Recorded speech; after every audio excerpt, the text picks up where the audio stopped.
প্রিয় ছাত্রছাত্রীরা, আজ এডুকেশন পরীক্ষা হলো। এডুকেশন পরীক্ষার প্রশ্নপত্র সমাধান নিয়ে আমি চলে এসেছি। কীরকম তোমাদের পরীক্ষা হলো আমাকে জানিও কমেন্টে, এবং আমি সবগুলো প্রশ্ন সলভ করে দিচ্ছি, তোমরা দেখে নাও। দেখে নিও প্রথম দাগের প্রশ্ন। সবারই কিন্তু প্রশ্ন এক নয়, আবারও বলছি, আলাদা আলাদা প্রশ্ন রয়েছে, দাগ নাম্বার সিরিয়াল নাম্বার অন্য রয়েছে। তোমরা সেই সিরিয়াল অনুযায়ী প্রশ্ন মিলিয়ে নিও। প্রথম দাগের কোশ্চেন, স্বাধীন ভারতের প্রথম শিক্ষা কমিশনটি হলো রাধাকৃষ্ণন কমিশন। 2 দাগের কোশ্চেন, কোন কমিশন বহুমুখী বিদ্যালয় প্রতিষ্ঠার সুপারিশ করেছিলেন? এটা সঠিক উত্তর হবে মুদালিয়র কমিশন।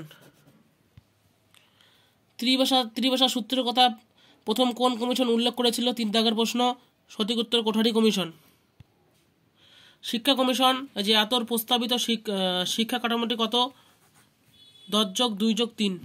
অপারেশন ব্ল্যাকবার্ড কার সাথে সংযুক্ত? প্রাথমিক শিক্ষা। 6 দাগের প্রশ্ন, 2020 সালে জাতীয় শিক্ষানীতির সুপারিশ অনুসারে শিক্ষার সংশোধনীত কাঠামোটি হল 5+3+3+4।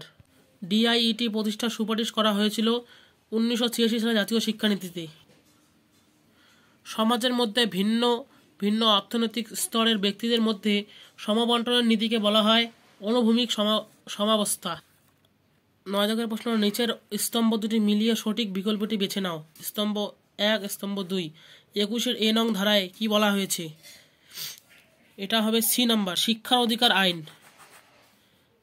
এটা তোমরা দেখে নিও, সঠিক উত্তরটা হবে সি।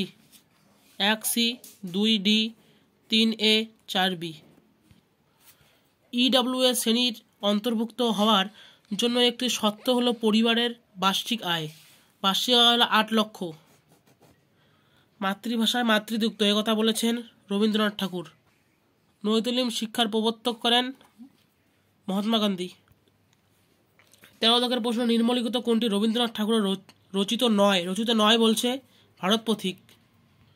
শিশুকেন্দ্রিক শিক্ষার জনক হলো রুশো। 15 দাগের প্রশ্ন, education is manifestation of perfection already in man, কথাটি বলেছেন বিবেকানন্দ। ল্যাবরেটরি স্কুল প্রতিষ্ঠা করেন John Dewey. School is a miniature of society, কথা বলেছেন জন ডিউই। নেতিবাচক শিক্ষার কথা বলেছেন রুশো, জন ডিউই কিন্তু হবে না। আবারও স্তম্ভ দিয়েছে, দেখে নিও, রুশোর এমিল, শ্রীনিকেতন রবীন্দ্রনাথ। আমি একবারে বলে দিচ্ছি, তোমরা দেখে নিও। বি দাগের option 1C, 2D, 3A, 4B। Visva Bharati প্রতিষ্ঠিত হয় কত সালে? খুব সোজা কোশ্চেন, ইজি কোশ্চেন, 1921 সালে। 25 দাগের প্রশ্ন, CWSN এর পূর্ণরূপ হলো? বি নাম্বার, দেখে নিও, children with special needs. 22 number, লেখার ক্ষেত্রে স্টাইলাস সাহায্য নেয় দৃষ্টিহীন শিশুরা, মূক ও বধির কিন্তু হবে না। পূর্ণ বধির শিশুরা ড্যাশ ডেসিবেলের বেশি শব্দ শুনতে পারে না, 70। শিক্ষণ অক্ষমতা শব্দটির জনক হলেন স্যামুয়েল কার্ক। ভারতের প্রথম মূক ও বধির শিক্ষার্থীদের জন্য বিদ্যালয়ে কোথায় চালু হয়? বোম্বাই। স্তম্ভ মিলাও আবার দিয়েছে, দেখে নিও, সুন্দর ডিসলেস ক্রিয়া এগুলো দিয়েছে। আমি ডাইরেক্ট উত্তর বললাম, বি দাগ। অক্টেভ ব্যান্ড যন্ত্রের সাহায্যে কি মাপা হয়? বধিরত্ব। নিম্নলিখিত কোন বিষয়টি দৃষ্টিহীনদের শিক্ষার ক্ষেত্রে প্রয়োজনীয় নয়? ছোট অক্ষরের বই। 29 দাগের প্রশ্নতে আসলাম, নিম্নলিখিত কোন বিষয়টি অন্তর্ভুক্তমূলক শিক্ষার মূল রীতির মধ্যে পড়ে না?